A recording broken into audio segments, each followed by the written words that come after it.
Hello student, welcome to this video. त्रैमासिक परीक्षा के लिए क्वेश्चन पेपर हम देख रहे थे और इसमें हमने आपके ऑब्जेक्टिव क्वेश्चन पूरे कंप्लीट करा दिए थे पिछले वीडियो में, तो आप देख सकते हैं। तो जो पिछले वीडियो जिन्होंने नहीं देखा उसको देख सकते हैं, पूरे मैंने आंसर आपको बता दिए थे। अब हमें जो है आगे के प्रश्न देखने थे, तो जो प्रश्न रह गए हैं हम वो प्रश्न यहाँ से शुरू करने वाले हैं इस वीडियो में। ठीक है, सभी प्रश्न आपको यहाँ पर सॉल्व करके बताऊंगा जिससे कि आप डायरेक्ट आंसर याद कर पाएँ। ठीक है, तो देख सकते हैं आप यहाँ पर कुछ इस प्रकार से आपको क्वेश्चन पेपर हमने देखा था और सही विकल्प सबसे पहले देखे थे। पहला क्वेश्चन था, ई तीव्रता वाले विद्युत क्षेत्र में क्यू आवेश रखने पर उस पर लगने वाला बल क्या होगा। यहाँ पर आपको ध्यान देना है, जो क्वेश्चन मैंने आपको बताए हैं ये सभी जो ऑब्जेक्टिव टाइप क्वेश्चन है वो मैंने पिछले वीडियो में सॉल्व करा दिए हैं, तो इसलिए आप जा सकते हैं, डिस्क्रिप्शन में वीडियो का लिंक मिल जाएगा, उसके थ्रू आप देख सकते हैं। ठीक है, तो इसका वैसे आंसर आपका F = Q × E हो जाएगा। तो इस प्रकार से जो क्वेश्चन मैंने आपको बता दिए हैं, इसलिए मैं आपको डायरेक्ट अब आगे के जो आपके 2, 3 और 5 अंक के प्रश्न है वो सॉल्व कराता हूँ। ठीक है, तो उनको हम देखते हैं।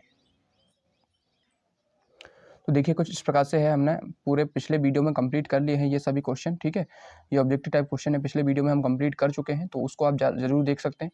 ठीक है, एक शब्द वाक्य में उत्तर। अब देखिए यहाँ से आपके शुरू हो रहे हैं आपके, देखिए यहाँ से शुरू होते हैं आपके 2 नंबर वाले प्रश्न।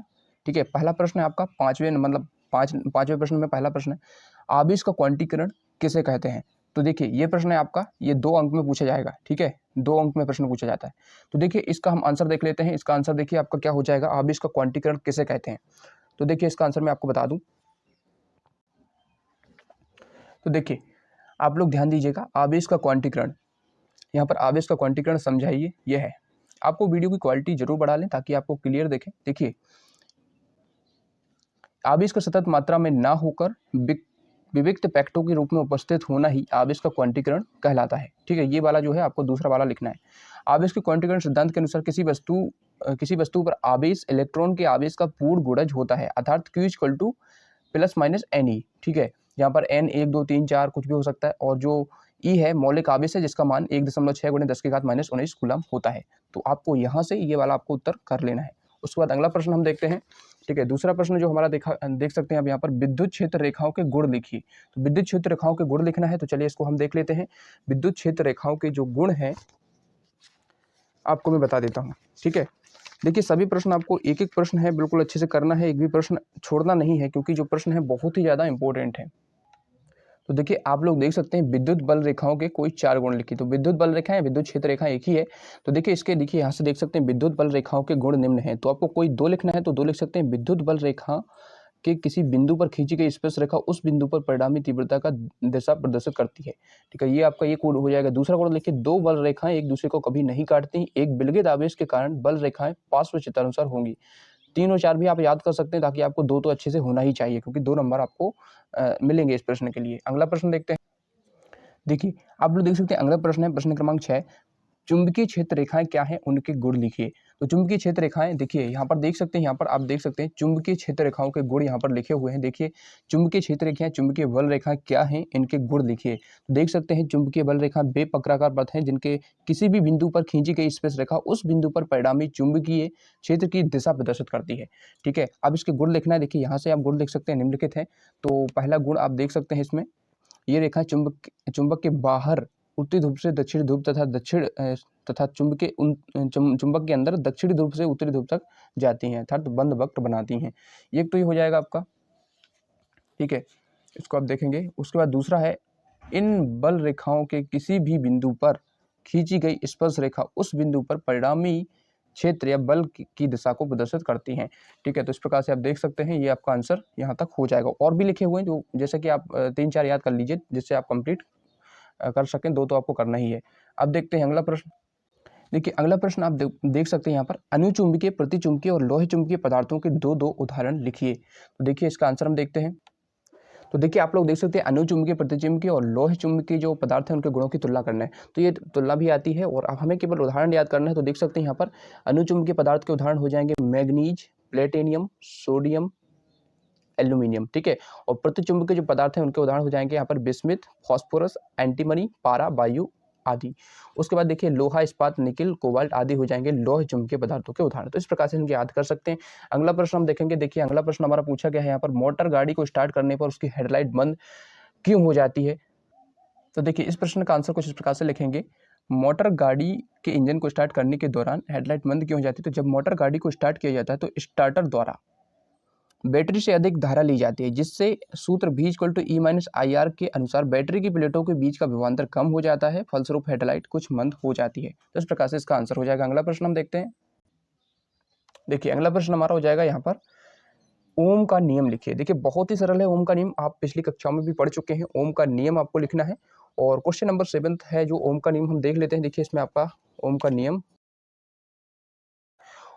नियम क्या है, यहाँ पर देख सकते हैं ओम का नियम क्या है।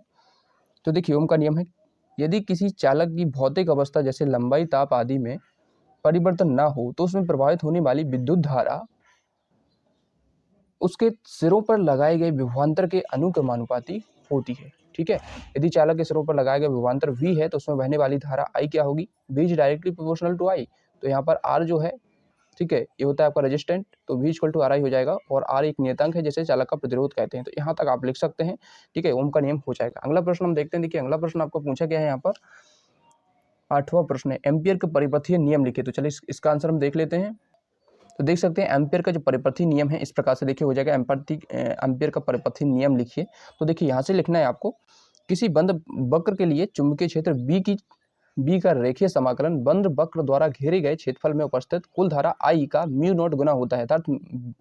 अर्थात यहाँ पर समाकलन ऑफ B.dl इक्वल टू हो जाएगा μ0 I। और इस प्रकार से जहाँ पर देख सकते हैं किसी बंद वृत्त के अनुदेशीय रेखीय समाकलन प्रदर्शित करता है और म्यू जो है निर्वात की चुंबकशीलता प्रदर्शित करता है, परमिएबिलिटी ऑफ फ्री स्पेस। ठीक है, तो यहाँ तक आप लिख सकते हैं आपका एम्पियर का परिपथीय नियम।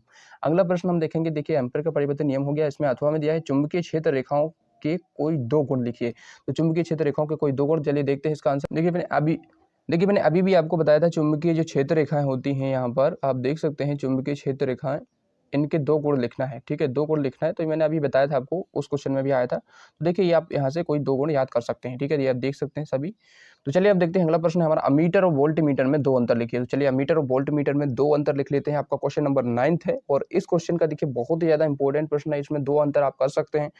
तो क्वेश्चन नंबर 9 चलिए हम देखते हैं। क्वेश्चन नंबर 9 आपका देखते हैं। तो देखिए आप लोग देख सकते हैं क्वेश्चन नंबर 9 है, अमीटर और वोल्ट मीटर में अंतर लिखना है आपको। तो अमीटर और वोल्ट मीटर में कुछ इस प्रकार से अंतर हो जाएगा। इससे परिपथ में बहने वाली धारा की प्रबलता ज्ञात की जाती है अमीटर से। वोल्ट मीटर में लिखेंगे इससे परिपथ के किन्हीं 2 बिंदुओं के बीच विभवांतर ज्ञात किया जाता है और इसकी कुंडली के साथ समांतर क्रम में प्रतिरोध का तार जुड़ा रहता है और इसकी कुंडली के साथ श्रेणी क्रम में उच्च प्रतिरोध का तार जुड़ा रहता है। इससे परिपथ के श्रेणी क्रम में जोड़ा जाता है, इससे समांतर क्रम में जोड़ा जाता है। इससे प्रतिरोध बहुत कम होता है और इसका प्रतिरोध बहुत अधिक होता है, अनंत होता है। तो इस प्रकार से अमीटर वोल्ट मीटर में अंतर आप कर लेंगे। अगला प्रश्न हमारा है, अमीटर वोल्ट मीटर में अंतर हो गया। अगला बायो-सैवर्ट का नियम लिखिए। तो बायो-सैवर्ट का नियम लिखना है। तो चलिए हम देख लेते हैं बायो-सैवर्ट का नियम।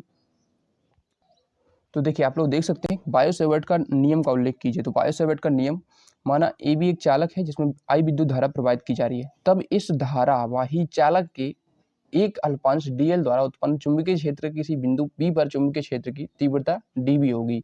तो देखिए इस प्रकार से लिखना है, चालक में बहने वाली धारा I के अनुक्रमानुपाती होती है, तो dB directly proportional to I हो जाएगा। उसके बाद देखिए चुंबक के अल्पांश की लंबाई dl के अनुक्रमानुपाती होती है अर्थात। तो इस सभी आप लिख सकते हैं इस पॉइंट को। इन सभी पॉइंट को लिखने के बाद आप ध्यान दीजिएगा, ये सभी पॉइंट तो लिखने ही हैं आपको। ये सभी पॉइंट यहाँ तक लिखने के बाद अब देखिए यहाँ पर ध्यान दीजिए, यहाँ से आप डायरेक्ट जो आपका पूरा बनेगा, जो समीकरण बनेगा, तो इस प्रकार से हो जाएगा और यहाँ तक आपको पूरा इसको समझा के लिख देना है। चित्र भी आप बना सकते हैं, जिससे आपको और अच्छे नंबर मिलेंगे। ठीक है, तो बायो-सैवर्ट का नियम हो गया। अब हम देखते हैं अगला प्रश्न है, 9वां प्रश्न हो गया। 10वां प्रश्न, विद्युत चुम्बकीय प्रेरण किसे कहते हैं? तो चलिए इसका आंसर देख लेते हैं। तो देखिए विद्युत चुम्बकीय प्रेरण किसे कहते हैं? तो देखिए इसका आंसर हो जाएगा विद्युत चुम्बकीय प्रेरण। जब कभी एक चुंबक और कुंडली के मध्य सापेक्षिक गति होती है तो उस कुंडली में विद्युत वाहक बल उत्पन्न हो जाता है और यदि कुंडली बंद है तो उसमें धारा प्रवाहित होने लगती है। कुंडली में उत्पन्न विद्युत वाहक बल को प्रेरित विद्युत वाहक बल तथा धारा को प्रेरित धारा कहते हैं। यह घटना विद्युत चुम्बकीय प्रेरण कहलाती है। तो यहाँ तक हो जाएगा विद्युत चुम्बकीय प्रेरण। तो अगला प्रश्न देख लेते हैं। यहाँ पर देखिए विद्युत चुम्बकीय प्रेरण हो गया। फैराडे के विद्युत चुम्बकीय प्रेरण संबंधी नियम को लिखिए। तो यहाँ पर देखिए फैराडे के विद्युत चुम्बकीय प्रेरण संबंधी जो 2 नियम हैं वो इस प्रकार से हैं। तो ये हो जाएंगे, जब किसी बंद परिपथ से गुजरने वाले चुंबकीय फ्लक्स में परिवर्तन होता है तो परिपथ में एक प्रेरित विद्युत वाहक बल उत्पन्न हो जाता है, जिसके कारण परिपथ में प्रेरित धारा प्रवाहित होने लगती है। यह धारा केवल तब तक बहती है जब तक कि चुंबकीय फ्लक्स में परिवर्तन होता रहता है। दूसरा आप देख सकते हैं, दूसरा नियम भी आप लिख सकते हैं। तो यहाँ तक आपके हो जाएंगे फिर फैराडे के विद्युत चुम्बकीय प्रेरण के नियम। अब देखिए स्व प्रेरण किसे कहते हैं, अगला प्रश्न है 11वां प्रश्न है। चलिए इसका आंसर हम देख लेते हैं। देखिए स्व प्रेरण किसे कहते हैं, तो देखिए इसका आंसर यहाँ से हो जाएगा आपका स्व प्रेरण। जब किसी कुंडली में बहने वाली धारा के मान में परिवर्तन किया जाता है तो उस कुंडली में प्रेरित धारा उत्पन्न हो जाती है। इस घटना को स्व प्रेरण कहते हैं। धारा के मान को बढ़ाने पर प्रेरित धारा मुख्य धारा की विपरीत दिशा में तथा धारा के मान को कम करने पर मुख्य धारा की दिशा में प्रवाहित होती है। तो यहाँ तक आप लिख सकते हैं स्व प्रेरण। ठीक है, तो ये हो जाएगा स्व प्रेरण। अगला प्रश्न देखते हैं। फ्लेमिंग के दाएं हाथ का नियम लिखिए। ठीक है, तो फ्लेमिंग के दाएं हाथ का आपको नियम लिखना है। तो चलिए इसको हम देख लेते हैं। देखिए इस प्रकार से दाहिने हाथ का जो नियम है इस प्रकार से आप यहाँ से लिख सकते हैं। ठीक है, तो यहाँ तक आपका दाहिने हाथ का नियम हो जाएगा। अब देखते हैं अगला प्रश्न हमारा रह गया है। ठीक है, अगला प्रश्न कौन सा है, चलिए देख लेते हैं। देखिए जितने भी प्रश्न है एक एक प्रश्न आपको कंप्लीट करना है, एक भी प्रश्न नहीं छोड़िएगा क्योंकि ज़्यादा पूछे जाते हैं ये प्रश्न। अगला प्रश्न है, देखिए प्रत्यावर्ती धारा और डिस्ट धारा में अंतर लिखिए। कि देख सकते हैं आप प्रत्यावर्ती धारा और डिस्ट धारा में अंतर लिखना है। तो चलिए इसको हम देख लेते हैं। तो देखिए प्रत्यावर्ती धारा और डिस्ट धारा में अंतर, प्रत्यावर्ती धारा डिस्ट धारा, तो देख सकते हैं दिशा तथा परिमाण दोनों समय के साथ परिवर्तित होते रहते हैं प्रत्यावर्ती धारा में, लेकिन इसमें समय के साथ परिमाण परिवर्तित होता रहता है लेकिन तो दिशा निश्चित होती है। ठीक है, इसमें ट्रांसफार्मर प्रयुक्त किया जा सकता है और इसमें ट्रांसफार्मर प्रयुक्त नहीं किए जा सकते। ठीक है, तो देखिए इसमें आप लिख सकते हैं, दो अंतर लिख सकते हैं, सभी पढ़ लीजिए, कोई दो याद कर लीजिए। अगला प्रश्न देख सकते हैं यहाँ पर, गुणता गुणांक Q क्या है, इसके लिए सूत्र लिखिए। ठीक है, तो ये जो प्रश्न है इस प्रश्न का आंसर आप लोग स्वयं करेंगे और यदि नहीं बनता है तो नेक्स्ट वीडियो में हम कंप्लीट कर लेंगे। तो यहाँ पर इतने प्रश्न कंप्लीट कीजिए। तो वीडियो काफ़ी लंबा हो चुका है। उसके बाद देखिए 3 अंक के जो प्रश्न है, 3 अंक के 4 प्रश्न है वो कंप्लीट करेंगे, 4 अंक का 1 प्रश्न है और 5 अंक के 2 प्रश्न, इतने प्रश्न रह गए। अगले पार्ट में उसको भी हम कंप्लीट कर लेंगे। Thanks for watching. वीडियो पसंद आए वीडियो को लाइक, चैनल पर नए तो सब्सक्राइब कर लेना।